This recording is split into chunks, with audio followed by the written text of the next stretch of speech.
क्या आपको पता है मुख्य और सूक्ष्म पोषक तत्वों के अभाव में मूंग उड़द की फसल का उत्पादन 15 से 30% तक कम हो जाता है। मूंग की फसल के लिए ग्रोप्लस सबसे अच्छा खाद क्यों है? फास्फोरस की उपलब्धता अधिक सुलभ। प्रमुख पोषक तत्व फास्फोरस के साथ साथ गौण और सूक्ष्म पोषक तत्व कैल्शियम, सल्फर, जिंक और बोरान। मिट्टी के भौतिक गुणों और पीएच में सुधार। जड़ तंत्र में पोषक तत्वों की उपलब्धता। अन्य उर्वरकों के साथ संयोजन में आसानी से उपयोग। आसान और अधिक समय तक संग्रह। मूंग फसल में ग्रोप्लस के लाभ: स्वस्थ और मजबूत पौधा, स्वस्थ और पूर्ण विकसित जड़ें, पूरी तरह से भरी हुई फलियां, पत्तियों का गहरा हरा रंग, गुणवत्ता युक्त उपज, फसल से ज्यादा मुनाफा। मूंग की फसल के लिए ग्रोप्लस में निहित पोषक तत्वों की भूमिका। फास्फोरस 16%। फास्फोरस जड़ों के विकास, फुटान, पुष्पन और फलन में मदद करता है।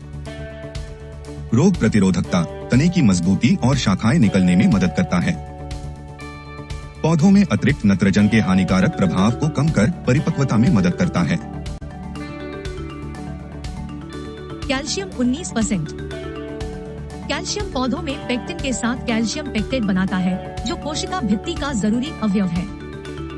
यह अच्छी जड़ प्रणाली के विकास के लिए आवश्यक है। मृदा की संरचना, भौतिक और रासायनिक प्रवृत्ति में सुधार करके फसल के विकास में मदद करता है। सल्फर का महत्व। सल्फर क्लोरोफिल निर्माण, प्रोटीन संश्लेषण, उपापचय और संरचना में शामिल है। फसलों में प्रतिरक्षा विकसित कर कीट व बीमारियों के लिए प्रतिरोधी बनाता है। फसल की गुणवत्ता में सुधार और फसल को समान रूप से परिपक्व बनाता है। जिंक का महत्व। जिंक क्लोरोफिल निर्माण और कोशिका झिल्ली की अखंडता, किल्ले निकलने में मदद करता है।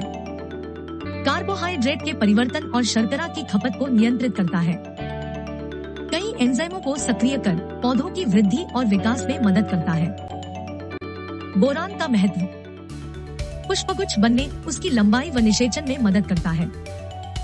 हार्मोन उपापचय, शर्करा के स्थानांतरण में मदद करता है। अनाज के गठन और वजन में मदद, यानी हल्के अनाज को कम करता है।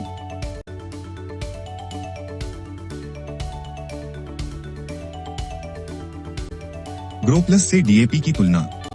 उपरोक्त तालिका में बताया गया है कि किस तरह हमारे किसान भाई डीएपी की तुलना में अगर ग्रोप्लस और यूरिया का उपयोग करते हैं तो मूंग की फसल को nitrogen, phosphorus, calcium, sulphur, zinc और बोरान जैसे आवश्यक पोषक तत्वों की पूर्ति होती है, जो कि फसल के संपूर्ण विकास के लिए आवश्यक है, जबकि डीएपी केवल नाइट्रोजन और फास्फोरस ही फसल को प्राप्त होते हैं। मूंग की फसल के लिए पोषण प्रबंधन और उर्वरकों का आयोजन।